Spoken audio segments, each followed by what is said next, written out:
Please do subscribe, hit the bell icon, get the notification. देखते हैं पहला question. पहला क्वेश्चन क्या है? एकल प्रमुख भू आकृति प्रक्रिया द्वारा उत्पन्न भूदृश्य कहलाते हैं।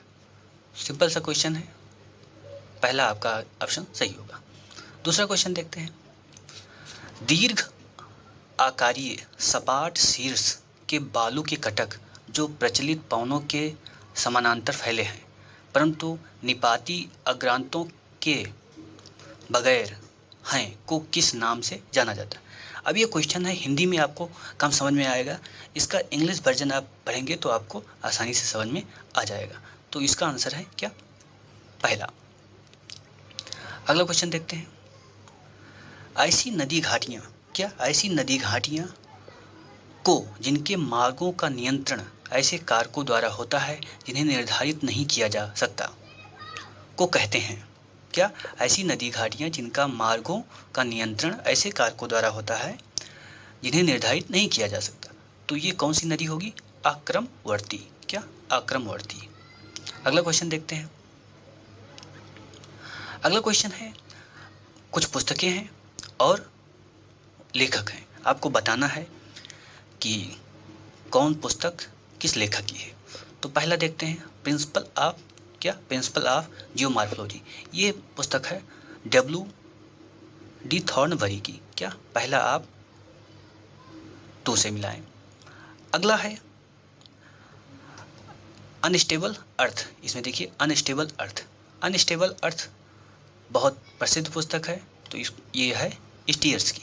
अब आप अगर 2 लगा लिए हैं तो आपका आंसर आ सकता है 1 का 2, यानी कि 1 का 2, यानी कि पहला क्वेश्चन आपका हो जाएगा। क्या? पहला आंसर आपका होगा। ठीक है, चलिए अगला क्वेश्चन देखते हैं।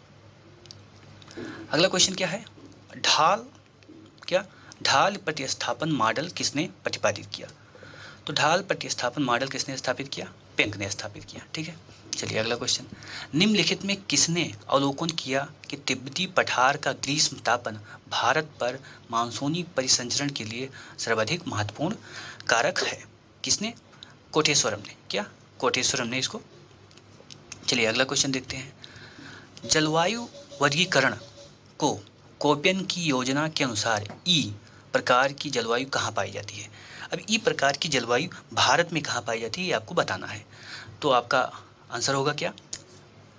जम्मू कश्मीर। क्या? जम्मू कश्मीर। चलिए अगला क्वेश्चन देखते हैं।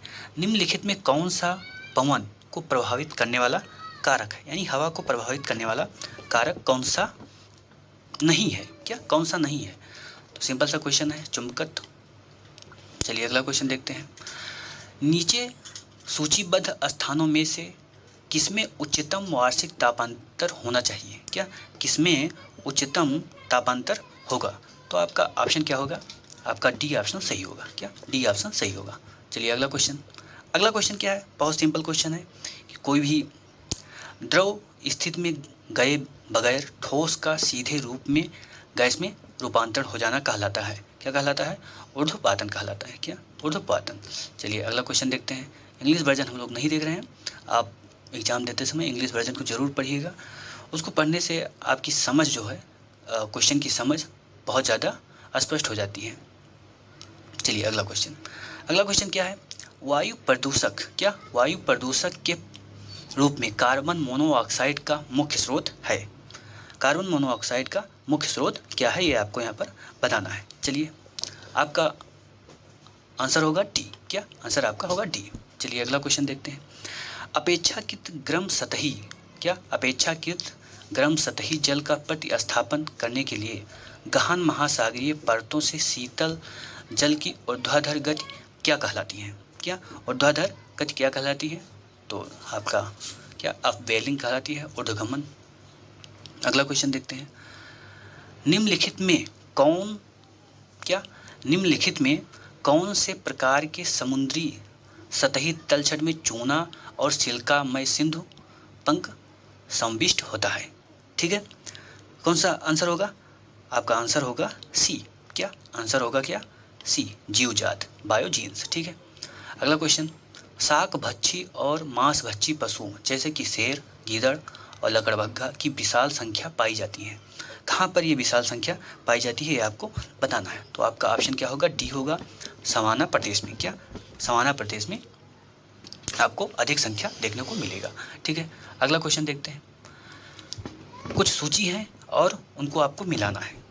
चलिए मिलाइए। हरित पादप, हरित पादप क्या होंगे, उत्पादक होंगे, यानी कि पहला चौथा हो जाएगा, आपका आंसर तुरंत आपके सामने आ जाएगा। ठीक है, आप लोग मिलाकर इसके हल करिएगा। चलिए अगला क्वेश्चन देखते हैं। अगला क्वेश्चन क्या है, 16 नंबर। भूगोल में विधि विषयक उपागम किस पर बल देता है। क्या, भूगोल में विधि विषयक उपागम किस पर बल देता है, तो विधि निर्माण अध्ययन में। क्या, विधि निर्माण अध्ययन में। अगला लेखक है और पुस्तक है, आपको बताना है या सुमेलित करना है। चलिए सुमेलित करिए। या इसमें पूछा है कौन सा युग्म सुमेलित नहीं है। क्या, कौन सा युग्म सुमेलित नहीं है, तो आप तीसरी देखेंगे, तीसरा सुमेलित नहीं है और सभी सुमेलित है। तो आप इनकी किताबों को क्या कर लीजिए, याद कर लीजिए। क्या, याद कर लीजिए। ठीक है, अगला क्वेश्चन देखते हैं। और ये जो पुस्तक है रूट्स एंड रियलम्स, ये पुस्तक है इब्ने हाकल की। क्या, इब्ने हाकल की, ये ध्यान रखना।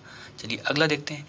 ये पुस्तक है और अवधारणा, भूगोल वेदता है और अवधारणा है। क्या, भूगोल वेदता है और अवधारणा है, तो कौन कौन सी अवधारणा किस भूगोल वेदता ने दी है, इसको आपको बताना है। चलिए पहला रेडजल, रेडजल का जो अवधारणा है आप कह सकते हैं किससे संबंधित है, सामाजिक डार्विनवाद से, यानी डार्विन के विचारों से क्या ये बहुत ज़्यादा क्या थे, प्रभावित थे। रिटर जो है वो उद्देश्यवादी थे, ये मानते थे भगवान ही सब कुछ करते हैं।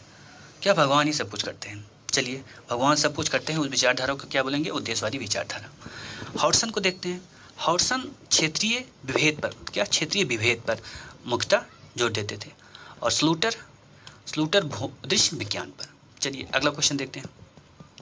अगला क्वेश्चन क्या है, अगला क्वेश्चन है कि कुछ जर्मन भौगोलिक विचारधारा, क्या, जर्मन भौगोलिक विचारधारा में कुछ जो प्रमुख भूगोलवेत्ता हुए हैं उनका नाम है दिया हुआ है और उनमें आपको क्रम बताना है। क्या, उनमें आपको क्रम बताना है, जन्म कब हुआ, ऐसा कह सकते हैं जन्म कब हुआ। तो इसमें देखिए पेशल, जो पेशल हैं उनका जन्म 1825 में हुआ था, तो पेशल सबसे पहले आएंगे। तो बी जो आपका आंसर होगा, क्या, बी आपका आंसर होगा। पेशल का जन्म कब होता है, 1825 में। रिडजल का 1844 में, हेटनर का 1859 में और ट्रॉल का 1899 में। चलिए अगला क्वेश्चन।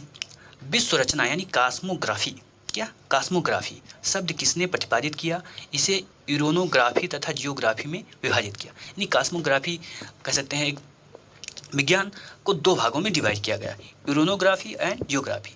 अब ये यूरोनोग्राफी भी पूछा जा सकता है कि यूरोनोग्राफी शब्द किसने प्रयोग किया, तो आपको बताना है क्या, हम्बोल्ट। ठीक है, चलिए अगला क्वेश्चन देखते हैं।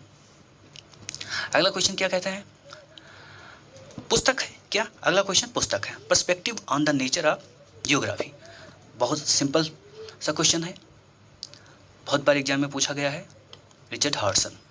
अगला, शुद्ध जनसंख्या परिवर्तन किसके द्वारा निर्धारित होती है। क्या, शुद्ध जनसंख्या परिवर्तन किसके द्वारा निर्धारित होती है, तो मर्दता नो डाउट इसे निर्धारित होगा और प्रजनता इससे भी निर्धारित होगा। प्रवास जो होगा, प्रवास इसमें शुद्ध में हम लोग नहीं डालते हैं। क्या, शुद्ध को हम कहते हैं क्या, नेचुरल, प्राकृतिक वृद्धि, तो शुद्ध में हम प्रवास नहीं रखते, तो आपका जो डी होगा आंसर आपका सही होगा। चलिए अगला क्वेश्चन देखते हैं। अगला क्वेश्चन क्या कहता है, ग्रामीण घर किसका सूचक है। क्या, ग्रामीण घर किसका सूचक है, सामान्य सी बात है, पर्यावरण के बहुत निकट रहते हैं ग्रामीण लोग, तो ये पर्यावरण। अगला क्वेश्चन, नगरीय वृद्धि की गतिकी में प्रारंभ की अवस्था किससे संबंधित है। क्या, नगरीय वृद्धि की गतिकी की प्रारंभ की अवस्था किससे संबंधित है, तो पहला आपका ऑप्शन क्या होगा, सही होगा। चलिए अगला क्वेश्चन, टुंड्रा में, यानी टुंड्रा जो क्षेत्र है उसमें परिवहन का मुख्य साधन है। क्या, टुंड्रा क्षेत्र में परिवहन का मुख्य साधन है। अब टुंड्रा क्षेत्र को आपने पढ़ा है तो ये स्लेज आपको मिल जाएगा। क्या, स्लेज मिल जाएगा, एस्किमो स्लेज के द्वारा ही परिवहित करते हैं, यानी जब किसी सामान को इधर से उधर करना होता है तो स्लेज के द्वारा करते हैं। अगला, चेन्नई बंगलोर कॉरिडोर। क्या, चेन्नई बंगलोर कॉरिडोर का विकास किस पर आधारित है, तो ये ऑटोमोबाइल और सूचना प्रौद्योगिकी पर आधारित है। अब हम लोग देखते हैं क्या 27वां नंबर क्वेश्चन, क्या 27वां नंबर क्वेश्चन, हाल ही में नगरीय औद्योगिक विकास में प्रमुख फोकस किस पर रहता है, यानी कि हाल में जो नगरीय विकास हो रहा है उसमें सबसे ज़्यादा फोकस किस पर रखा जाता है, क्या? तो गुच्छ विकास, यानी कि केवल नगर में विकास कर दो और उसी के चारों तरफ धीरे धीरे बढ़ते रहो गुच्छे के रूप में। चलिए अगला क्वेश्चन, उच्च स्तर का प्रबंधकीय एवं कार्यकारिणी प्रशासनिक पद किस श्रेणी में आता है? अब ये प्राथमिक कार्य, द्वितीय कार्य और तृतीय कार्य जो है ये आपको आना चाहिए, तब आप इस क्वेश्चन को कर सकते हैं। तो आपका ये सिंपल सा क्वेश्चन है, चतुर्थ श्रेणी। चलिए, निम्नलिखित में कौन सा कथन सही है? क्या आपको कथन बताना है, कौन सा कथन सही है? तो आप देखेंगे 2 और 3 जो कथन है वो आपका क्या है, सही है, यानी कि सी आंसर आपका होगा। क्या सी आंसर आपका होगा? चलिए अगला क्वेश्चन देखते हैं।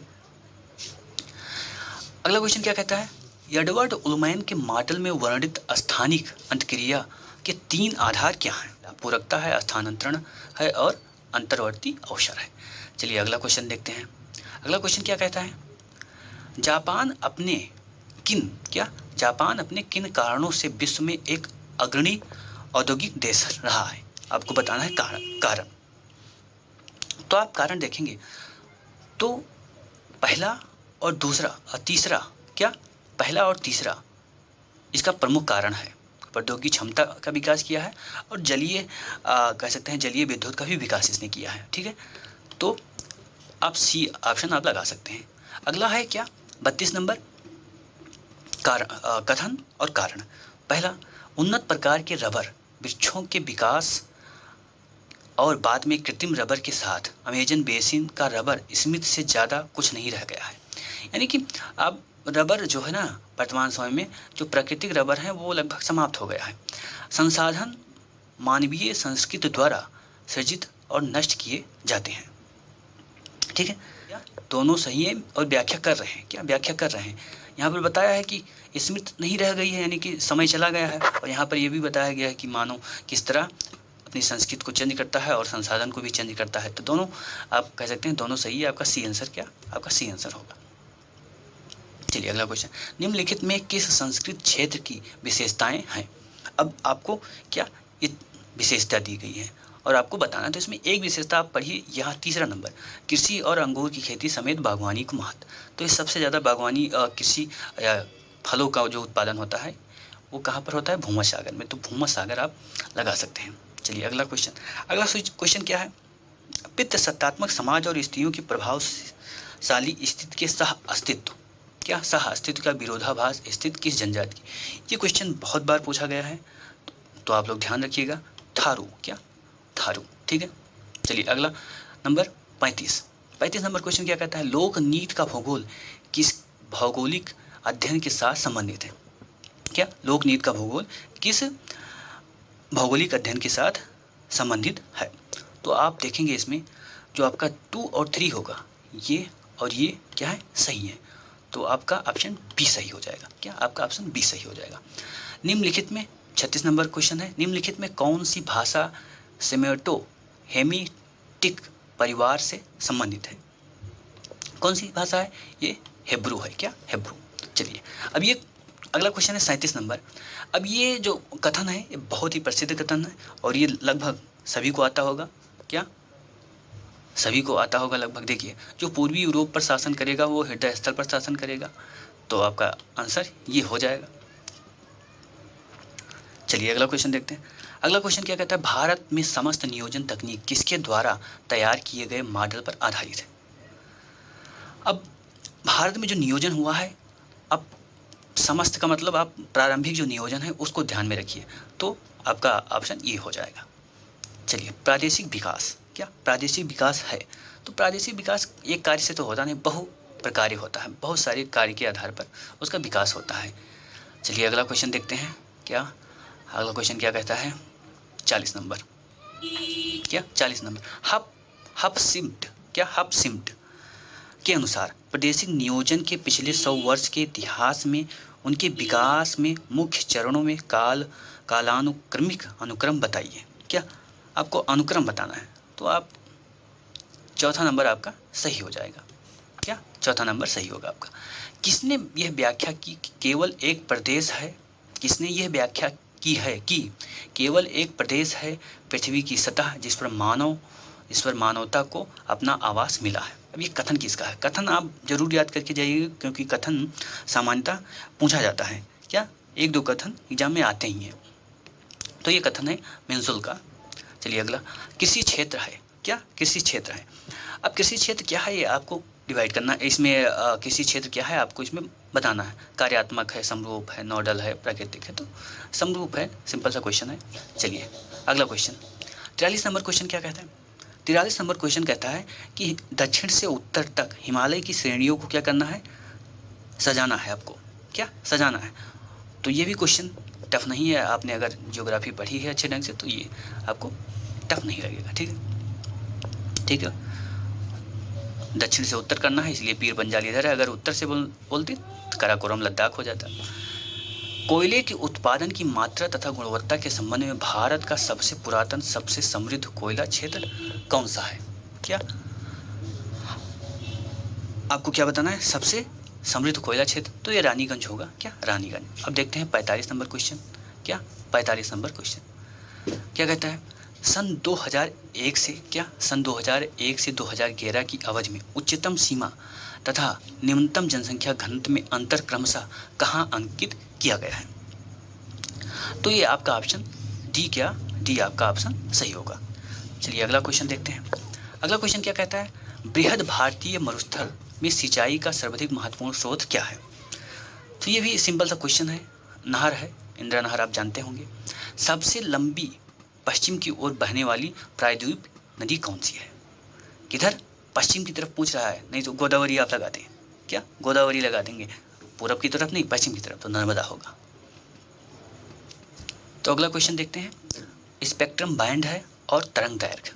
तो पहला आप क्या? दृश्यमान, हर एग्जाम में पूछा जाता है, तो इसको आप ध्यान रखिए। आपका ये होगा चौथा। क्या? आपका चौथा होगा। और सूक्ष्म तरंग। क्या? अब सूक्ष्म तरंग को देखते हैं। सूक्ष्म तरंग होगा आपका सी दूसरा। क्या? सी दूसरा। अब सी दूसरा होगा तो, और ये चौथा, तो आपका आंसर क्या हो जाएगा? सी आंसर हो जाएगा। ठीक है, अगला क्वेश्चन देखते हैं। निम्नलिखित में किस प्रकार के आंकड़े का वितरण दर्शाने के लिए प्रवाही मानचित्र का प्रयोग किया जाता है? क्या? प्रवाही मानचित्र का प्रयोग किसके लिए किया जाता है? तो ये आपका ऑप्शन होगा क्या? रेखा। अगला क्वेश्चन है, संचयी आवृत्त वितरण किसके द्वारा दर्शाया जाता है? क्या? संचयी आवृत्त वितरण किसके द्वारा दर्शाया जाता है? तो ये त्वरण के द्वारा दर्शाया जाता है। सो आज के लिए इतना ही, फिर मिलते हैं अगले वीडियो में। तब तक के लिए जय हिंद। प्लीज़ चैनल को सब्सक्राइब करें।